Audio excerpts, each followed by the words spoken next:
Everyone lifestyle পেশ্যনৰ আন এটি ভিডিঅ'লৈ আপোনালোক সকলোকে স্বাগতম জনালোঁ। আজি ৰাতিপুৱা ইমান ঠাণ্ডা পৰিছে, কুঁৱলী পূৰা একদম ঠাণ্ডা, সেইকাৰণে আৰু চাৰিওফালে কুঁৱলী আছে কাৰণে বতৰটো বেছি ঠাণ্ডা কৰিছে। আৰু ইফালে হাজবেণ্ড এতিয়া উঠি বাথৰুমত সোমাইছে, মই ব্ৰেকফাষ্ট বনাওঁগৈ কাৰণ আজি আছে মিডভিকৰ ভেকচিন। কাৰণ সি এবছৰৰ আগতে যেতিয়া ভেকচিন লৈছিলে একেবাৰে বুজি পোৱা নাছিল কাৰণে আমনি কৰা নাছিলে। এতিয়া কি কৰে চাওঁ, তাতে আছে 4টাকৈ এইবাৰ ভেকচিন। কাৰণ এই 4টাকৈ ভেকচিন দিলে এটা পেইন হয় আৰু বাকীকেইটা পেইনলেছ হয়। সেইকাৰণে এইবাৰ কি কৰে, আৰু যোৱাবাৰৰ আগৰবাৰ যেতিয়া 6.5 সেনেকুৱামান আছিলে তেতিয়া এবাৰেই জ্বৰ উঠিছিলে, বাকী কেইবাৰ উঠা নাছিলে। এইবাৰ জ্বৰ উঠিবও পাৰে নুঠিবও পাৰে, সেইটো নাজানো বাৰু, ৰাতিয়ে গম পাম।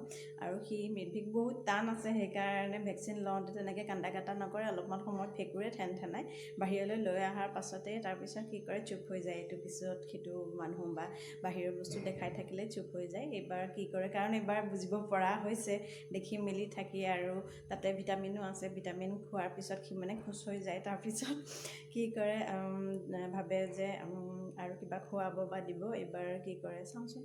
এতিয়া আমি মিডভিকত লৈ যাম ভেকচিনৰ কাৰণে হস্পিটেললৈ, আৰু আনহাতে হাজবেণ্ডে আমাক থৈ পেলাই যাবগৈ। প্ৰত্যেকবাৰ হাজবেণ্ড আছে, এইবাৰ থাকিব নোৱাৰিব, তথাপিও কৈছে যে তোমালোকৰ দেৰি হ'বও পাৰে, সেইকাৰণে মই আহি পাই যাম। এতিয়া আহি পালেই হ'ল, কাৰণ মই অকলে একদম ভয় লাগে। এইবাৰ ফাৰ্ষ্ট টাইম তাক মই অকলে লৈ যাম ভেকচিনৰ কাৰণে। আহকচোন আপোনালোকে আজিৰ ব্লগটো চাই থাকক, আৰু বিশেষ ধন্যবাদ জ্ঞাপন কৰিছোঁ। মোৰ ভিউৱাৰ্ছ বাঢ়িছে, আনহাতে ছাবস্ক্ৰাইবাৰো লাহে লাহে বাঢ়ি আহিছে। লাহে লাহে মোৰ চেনেলটো আপোনালোকে ছাবস্ক্ৰাইব কৰি ল'ব। নতুন ভিডিঅ'সমূহ বনাবৰ কাৰণে আপোনালোকে প্ৰেৰণা উৎসাহ জগালে মই নিশ্চয় বনাব পাৰিম। কাৰণ মিডভিকৰ কাৰণে সময় একেবাৰে মিলাব নোৱাৰাৰ কাৰণে যিখিনি মই চিলেকশ্যন কৰি লৈছোঁ, যিখিনি টপিকৰ ওপৰত ভিডিঅ'খিনি বনাম তাৰে অলপমানহে বনাব পৰা হৈছোঁ।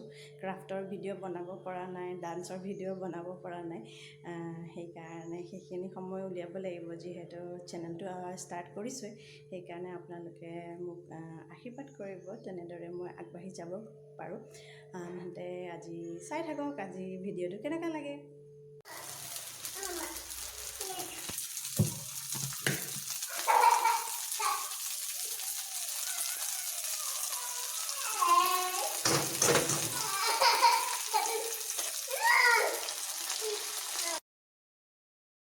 ৰাতি যিহেতু আমি ৰুটিয়ে খাওঁ, তথাপিও চুইগি মেক্স আৰু মিডভিকৰ কাৰণে ভাতে বনাওঁ। আৰু কালি চুইগি আৰু মেক্স নাহিলে, জানো ৰাতি ক'ত থাকিলে, সেইকাৰণে ভাতটো থাকি গ'ল। সেইকাৰণে ৰাতিপুৱাই ভাবিলোঁ এগ ফ্ৰাইড ৰাইচেই বনাই লওঁ, আৰু ইফালে মিডভিকৰ খানাটো ৰেডি কৰি লওঁ। আমি খাই বৈ ইফালে ওলাই যাম, হাজবেণ্ডৰ লগতে ওলাই যাম, তেওঁ আমাক থৈ পেলাই গুচি যাব। আমি এতিয়া হস্পিটেল আহি পালোঁহি। ইয়াত মানুহ তেনেকৈ নাই, তথাপিও ঠিক ঠাক কৰি থকাত অকণমান সময় লৈছে। সেইকাৰণে আমি আহি অলপমান সময় বহিলোঁ, 10-15 মিনিটমান। অকণমানি এজনী আহিছে, মিডভিকে তাইক চাই আছে, বাৰ মাতি বাৰ তাইৰো ভেকচিন আছে। আৰু ইফালে প্ৰেগনেণ্ট এগৰাকী আছে, তেওঁৰ চেকআপ কৰি আছে, মেডিচিন দি আছে। তাৰপাছতেই আমাৰ মিডভিকক ভেকচিন দিব।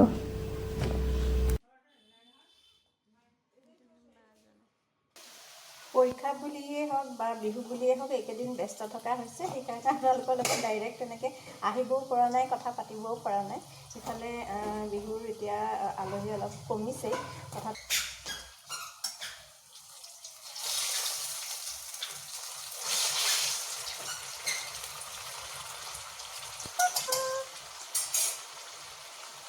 আজিকালি বহুতেই বিভিন্ন ধৰণৰ ৰেচিপি শ্বেয়াৰ কৰে বা বনায় ঘৰত, ইমান ধুনীয়া লাগে, পিঠাৰে হওক বা বিভিন্ন ধৰণৰ।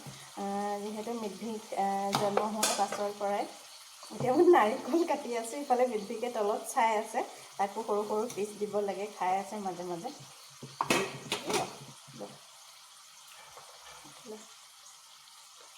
খাই থাকিবা দেই, মাম হ'ব আৰু দেই। আমি সেইকাৰণে কোৱাচোন, কাঠআলু ইফালে ভাজি আছোঁ, ইফালে ফুলকবি যি ঘৰৰ আছিলে, ফুলকবি ওলকবি এনেকৈ মিক্স, আলু বিলাহী দি মিক্স চব্জি এখন বনালোঁ। হাজবেণ্ড আহি পাবহি আৰু এঘণ্টামানৰ পিছত। মিডভিকক খুৱাই মেলি লৈ পেলাই অলপমান সময় এডিটিঙৰ কাম আছে, অলপ ঘৰুৱা কামো আছে, সেইখিনি কৰি ল'ব লাগিব। যিহেতু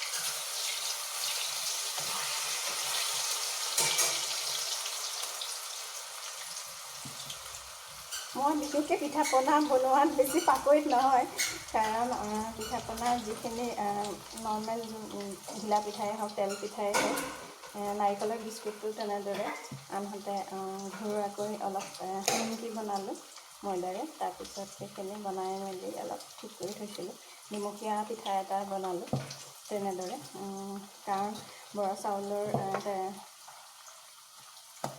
চাউলৰ পিঠা তেনেদৰে এবাৰেই বনাইছিলোঁ, বিয়াৰ পাছতে মায়ে দেখাই দিছিলে। যিহেতু আগতে বনোৱা নাছিলোঁ, ইয়াত আহিহে পাকঘৰত সোমাইছোঁ, বস্তুবিলাক নাজানিছিলোঁ বহুতখিনি, সেইকাৰণে মায়ে বহুতখিনি দেখাই গ'ল। ঢুকোৱাৰ আগতেই বহুতখিনি বস্তু কেনেদৰে কি কৰিব লাগে, মাত্ৰ লাল চাহকণৰ বাদে একোৱেই বনাব নাজানিছিলোঁ। ইয়াত আহি প্ৰথম বস্তুবিলাক বনাবলৈ শিকিলোঁ মাৰ পৰা। মায়ে বিভিন্ন ধৰণৰ ৰেচিপি শিকাই গ'ল তেনেদৰে। তথাপিও পিঠাৰ হেৰিটো নাপালোঁ, কাৰণ বিহু পোৱা নাছিলোঁ, তাৰ আগতেই মা ঢুকালে। ইউটিউবত চায়েই হওক বা মাহঁতক সুধি, মোৰ মাহঁতক সুধি তেনেদৰে পিঠা পনা বনাইছিলোঁ। এবাৰ তথাপিও চেষ্টা কৰিছিলোঁ নাৰিকলৰ পিঠা, তিলৰ পিঠা বনাবৰ কাৰণে।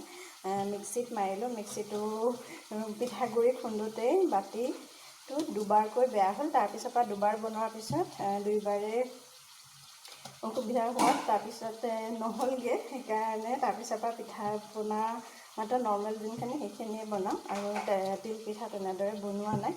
কিনিয়ে অনা হয় বা মাহঁতে দিয়ে, আইতাহঁতে আগতে বনাই মেলি দিছিলে। আপোনালোকে তেনেদৰে ৰেচিপিবিলাক শ্বেয়াৰ কৰিবচোন, কাৰণ মোৰ পিঠা পনাত একেবাৰে অভিজ্ঞতা নাই, সেইকাৰণে ইমান এটা নাজানো বাৰু। ইফালে মিউজিকৰ দেউতাক আহি পাইছেহি। গাড়ীখন মই ইফালৰ পৰাই খিৰিকী দিয়ে দেখিছোঁ, যিহেতু বাহিৰৰ পৰা দেখাই পায়, সেইকাৰণে আহি মাত্ৰ সোমাইছেহি। সি দৰ্জা খুলিবৰ কাৰণে গ'লে। ইফালে মই এইখিনি ৰেডি কৰি লওঁ, যিহেতু ভাত হৈয়ে গৈছে।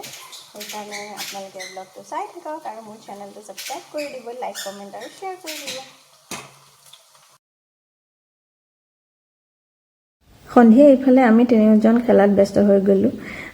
দেউতাকে মেডভিকক বনাই দি আছে, ব্লগেদি বিভিন্ন ধৰণৰ শ্বেপ বনাই দি আছে। সিও বাৰ বাৰ ভাঙি দিয়ে। ইফালে জইন কৰিবৰ কাৰণেও চেষ্টা কৰে, ধুনীয়াকৈ লগাই লৈ পকাত ধুনীয়াকৈ সজাই আছে। তাৰপিছত আকৌ এটা বনায়, আকৌ ইফালে ভাঙি দিয়ে, আকৌ এটা বনায়, তেনেদৰে খেলি আছে। মই ইফালে চাই আছোঁ, ভিডিঅ'ও কৰি আছোঁ।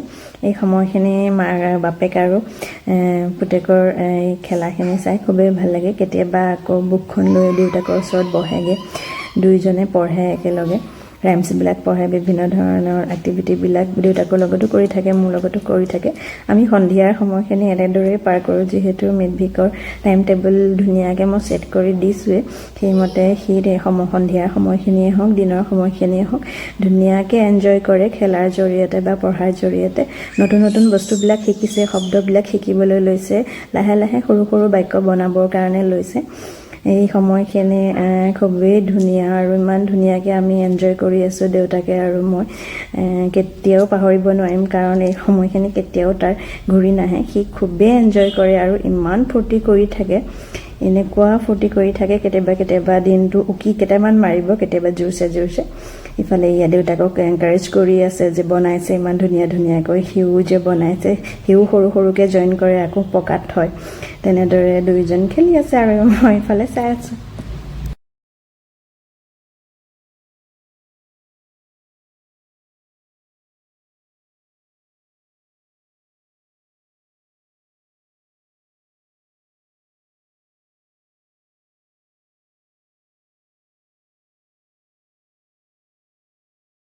চাৰে 8 বজাৰ লগে লগে হাজবেণ্ড গ'ল পাকঘৰলৈ। তেওঁ ক'লে যে আজি ৰাতি ডিনাৰ মই বনাম, ৰুটিটো তুমি বনাবা আৰু ডিমৰ ৰেচিপি এটা বনাম। সেইকাৰণে তিল দি পেলাই ডিমৰ ৰেচিপি এটা বনাম, সেইকাৰণে তেওঁ পাকঘৰৰ কাৰণে গ'ল। মই বস্তুখিনি কাটি মেলি ৰেডি কৰি দিলোঁ। আনহাতে ৰুটিটো একেবাৰে শেষত বনাম, যিহেতু মেডভিকক খুৱাই ল'ম। খুৱাই লোৱাৰ পিছত শেষত ৰুটিটো বনাম ৰাতিৰ ভাগলৈ। আমাৰ দুজনৰে খোৱা দেৰিয়ে হয়, 10টা চাৰে 10টা বাজে। সি শুই যায় 9টা বজাতে। তাৰখিনি সেইকাৰণে ৰেডি কৰি ল'ম। ইফালে মেডভিক মোৰ লগত খেলি আছে, ডিমৰ প্লেটৰ ৰছীডাল পাইছে, তাকে টানি কৰি খেলি আছে। মাজে মাজে আকৌ কেপটো মোক পিন্ধাই দিয়ে, আকৌ সি নিজে পিন্ধি লয়। এনেকৈ দৰে আমি দুইজন খেলি আছোঁ আৰু ইফালে পাকঘৰত লাগি আছে হাজবেণ্ড।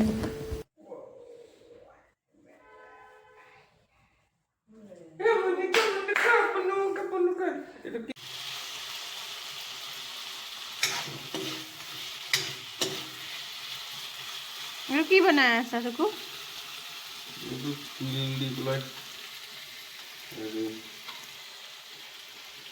ডিম তিলত ডিম দিয়ে। তিল এক কাৰী। তিল এক কাৰী। এক কাৰী নহয় আৰু সেচেমি মছলা। এবাৰ যে বনাইছিলে বহুত টেষ্টি হৈছিলে তেনেকৈ টাইপ। চিকেন আছিলে। সেইটো চিকেনৰ আছিলে নেকি? চিকেনটো ভাল লাগে, লোকেল চিকেনটো। গাহৰিটো ভাল লাগে। তিলৰ পৰিমাণটো বেছি হৈ গ'লে তিতা হৈ যায়। জোখত হ'ব লাগে, কম হ'লে আকৌ টেষ্টটো নুঠে। কি ধুনীয়া হৈছে কালাৰটো চোৱা। Yummy yummy. তাকছো আজি কি খাব? Yummy yummy. হা য়াম্মি য়াম্মি। মটৰ দি দিছে। সোনকালে ভাজি দিলোঁ, এইখিনি গলি যাবগৈ, এইখিনি পিছত দিছোঁ থাকি যাব।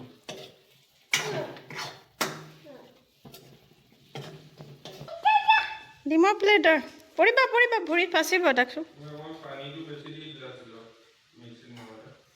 তাততো শুহিবই ন, পৰি যাব। তাকছো মই দিলে পৰি যাবা। আহা বাবা, ভৰিত জোঁট খাই যাব। আহা থৈ দিয়া, এইটো ডাষ্টবিনত পেলাই আহা। যোৱা কাষৈ যোৱা, ডাষ্টবিনত পেলাই আহা। মই নধৰোঁ দেই, তুমি পৰিবা। ইফালে মিটভিকৰ খানা বনাই তাক খুৱাই দিলোঁ। হাজবেণ্ডৰ হৈ গ'ল। তাৰপিছত মই ৰুটিটো বনালোঁ। এয়া ইফালে হাজবেণ্ডে ধুনীয়াকৈ প্ৰিপেৰেশ্যন কৰিলে ৰুটি আৰু তিল দিয়া ডিম হয়। খুবেই ধুনীয়া হৈছে খাবৰ কাৰণে, আৰু তেওঁৰ হাতৰ খানা এনেও খুবেই ধুনীয়া। আজিৰ ব্লগটো ইমানতে সামৰোঁ। শুভৰাত্ৰি বন্ধুসকল।